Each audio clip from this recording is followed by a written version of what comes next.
Хитрый десерт. Здорово, неси. А я думал, мама вам готовит. Да нет, не особо. Я думал, мама дают вам с собой домашнюю еду в коробочках. Итак, чтобы сделать этот простой и очень вкусный шоколадный холодный торт, возьмите небольшую миску и поставьте ее на водяную баню. Вам потребуется 200 граммов хорошего шоколада и 150 масла.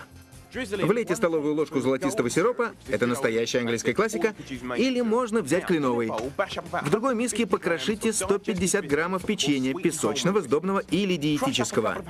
Порубите 2 пригоршни фисташек и столько же ореха пекана.